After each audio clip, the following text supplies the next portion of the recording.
बिस्मिल्लाहिर्रहमानिर्रहीम बिस्मिल्लाहिर्रहमानिर्रहीम अस्सलाम वालेकुम जी।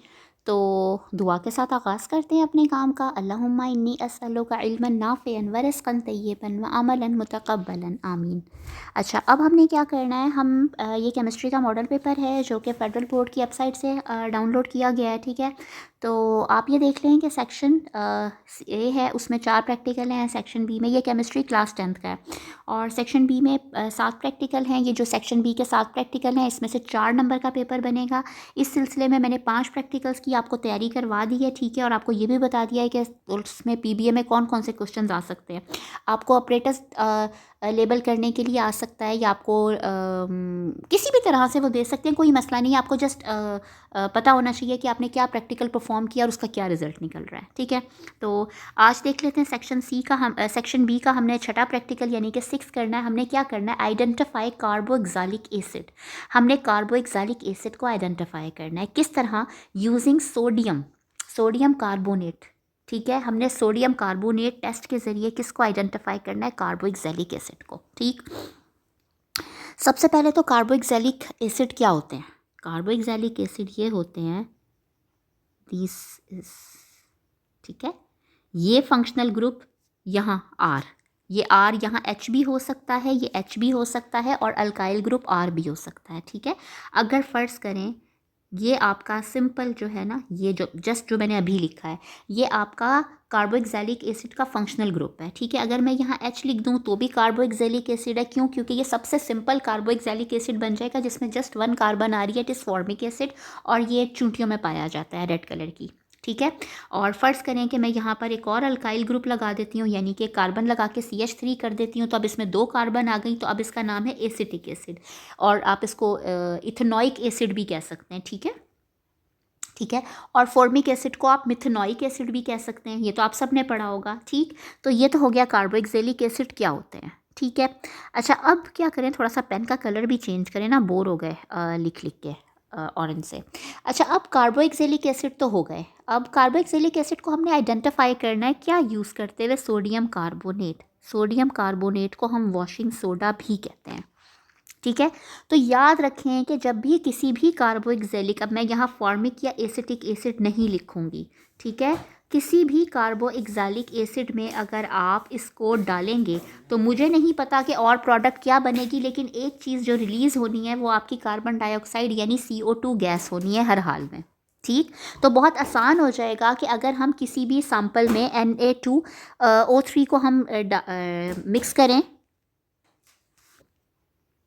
ठीक है, तो याद रखें कि जब भी हम सोडियम कार्बोनेट को, अच्छा, बाई कार्बोनेट को ऐड करें, तब भी अगर हम सोडियम कार्बोनेट को ऐड करें या सोडियम बाई कार्बोनेट को ऐड करें, दोनों केसेस में कार्बोक्सिलिक एसिड में स्लैश इसलिए डाल रही हूँ कि इधर ये ऐड करें या ये ऐड करें, लेकिन हमारे सिलेबस में इसको ऐड किया है क्योंकि हमें कहा हुआ है, तो हम इसी को ऐड करेंगे। अदरवाइज़ इसको भी ऐड करें तो सेम रिजल्ट हमें मिलेगा। ठीक है, प्रोडक्ट्स डिफरेंट हो सकते हैं, लेकिन हमें क्योंकि सिर्फ कार्बन डाइऑक्साइड निकलेगी तो हमारा टेस्ट कंप्लीट हो जाएगा। ये हमें देगा कार्बन डाइऑक्साइड गैस की एवोल्यूशन की शक्ल में रिजल्ट दे देगा।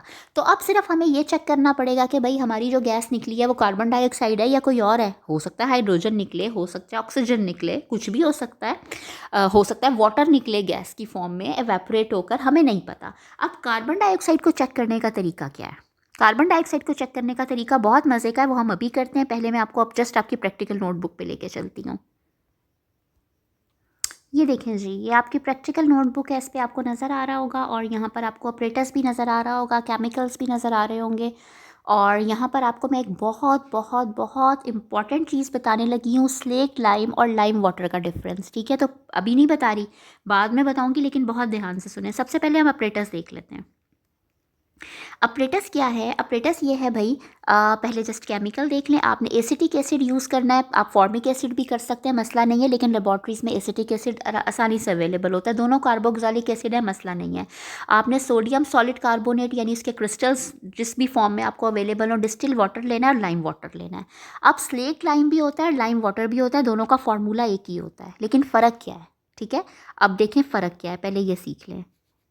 स्लेक्ट लाइम होता है कैल्शियम हाइड्रोक्साइड, ठीक है, लेकिन अगर हम इस कैल्शियम हाइड्रोक्साइड को पानी में इतना मिक्स करें कि ये एक सैचुरेटेड सोल्यूशन हो, ठीक है, इसकी कोई प्रिसिपिटेशन नीचे बैठी हुई ना हो, ये एक सैचुरेटेड सोल्यूशन हो, तो उसको हम कहते हैं लाइम वाटर। फार्मूला केमिकली एक ही तरह से रिटर्न होगा, लेकिन main difference is this, slate lime का सैचुरेटेड सोल्यूशन जो है वो लाइम वाटर कहलाता है। ठीक है, यानी अनसैचुरेटेड नहीं होना चाहिए, ठीक है, सुपर सैचुरेटेड नहीं होना चाहिए, जस्ट सैचुरेटेड। ठीक, तो सबसे पहले आपने एसिटिक एसिड लेना है और आपने इस तरह से 2 स्टैंड ले लेने हैं जिसमें, ठीक है, आपने 2 स्टैंड्स ले लेने हैं, ये एक स्टैंड ए, स्टैंड बी, और ये क्लम्प वाले आपने लेने हैं, यानी ये इस तरह दोनों टेस्ट ट्यूब को होल्ड कर सके। ठीक है, अच्छा, फिर आपने क्या करना है, आपने इन एक टेस्ट ट्यूब यहाँ पे लगानी है, बल्कि आपने पहले एक टेस्ट ट्यूब लेनी है, उसमें एसिटिक एसिड डालना है, और उस एसिटिक एसिड में आपने सोडियम कार्बोनेट यानी कि वॉशिंग सोडा के थोड़े से क्रिस्टल्स ऐड कर देने हैं इसमें।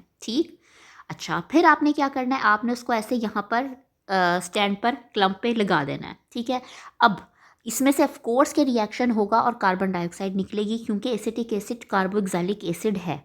लेकिन हमें कैसे पता चलेगा कि वाकई गिवन सैंपल कार्बोक्सिलिक है? हमने तो आइडेंटिफाई करना है। हमने क्या करना है, हमने डिस्टिल्ड वाटर लेना है, और हम सॉरी डिस्टिल्ड वाटर की हमें ज़रूरत ही नहीं है, हमें तो यहाँ पे डायरेक्ट लाइम वाटर अवेलेबल है। हमने क्या करना है, हमने लाइम वाटर ले लेना है, हमने एक और टेस्ट ट्यूब लेनी है, उसमें हमने लाइम वाटर डालना है, और इस तरह से हमने दूसरे स्टैंड के क्लम्प के साथ इस टेस्ट ट्यूब को लगा देना है, और इस तरह आपको ये अवेलेबल होती है लेबॉर्ट्री में। ठीक है, और आपने इस तरह से इसको पास कर देना है। अब ज़ाहिर ही बात है कि यहाँ पर रिएक्शन शुरू हो जाएगा। जब रिएक्शन शुरू होगा, इसके नतीजे में आपको यहाँ वाइट फ्यूम्स नज़र आएंगे। ठीक है, यहाँ वाइट फ्यूम्स, बाहर तो नहीं, मैंने बाहर बना दिए हैं। रिएक्शन स्टार्ट होगा तो यहाँ फ्यूम्स आपको नज़र आएंगे, फिर ये फ्यूम्स यहाँ पास होंगे, कलरलेस ऑर्डरलेस गैस। ठीक है, और ये यहाँ इसमें जाएंगे। जब ये फ्यूम्स यहाँ, इसको अंदर तक डिप होना चाहिए उसमें आपके लाइम वाटर में। ठीक है, तो जब ये अंदर तक डिप होगा आपका जो पाइप है, तो उसमें जब ये उसमें पास करेगी कार्बन डाइऑक्साइड, तो वो लाइम वाटर को क्या कर देगी, milky. Lime water turns milky. याद रखें, कार्बन डाइऑक्साइड की यह खुसूसियत है कि जब भी इसको स्लेट लाइम या फिर लाइम वाटर से पास किया जाता है तो ये लाइम वाटर को टर्न मिल्की कर देता है। ठीक है, यहाँ पर हमने स्लेट लाइम इसलिए यूज़ नहीं किया कि भाई थोड़ी सी अगर अनसेचुरेशन रह गई तो वो भी तो आपको सफ़ेद सफ़ेद सा थोड़ा मसला हो जाएगा देखने में। ठीक है, लाइम वाटर क्योंकि सैचुरेटेड सोल्यूशन है, इसलिए ये मिल्की जब होगा तो आपको बहुत विजिबल ही नज़र आएगा। ठीक है, अगर तो ये विजिबल, अगर ये मिल्की हो गया आपका ये जो लाइम वाटर है, इट मीन्स कि आपकी जो गैस है कन्फर्म्ड कार्बन डाइऑक्साइड है। और अगर आपकी गैस कन्फर्म्ड कार्बन डाइऑक्साइड है तो इट मीन्स आपने जो सैंपल लिया था एसिड का, या जो भी आपको गिवन सैंपल था लिक्विड का, वो आपका कार्बोक्सिलिक एसिड है। ठीक है, तो ये भी बड़ी सिंपल सी बात है। बहुत जल्दी से आपको ये प्रैक्टिकल समझ में आ गया होगा। ये आप देख लें, पूरा इसको रीड कर लें, कोई बड़ा मसला नहीं है। बहुत ही सिंपल सा और बहुत ही आसान सा प्रैक्टिकल है। ठीक है, तो इंशाल्लाह बस अब लास्ट प्रैक्टिकल रह गया है, तो वो इंशाल्लाह हम कल करेंगे, और जस्ट फिर सेक्शन ए के 4 प्रैक्टिकल रह गए हैं। कोशिश मेरी होगी कि बहुत जल्दी कवर हो जाएँ। ठीक है, तो इंशाल्लाह मिलते हैं किसी और वीडियो में, तब तक अपना ख्याल रखिएगा। अल्लाह हाफ़िज़।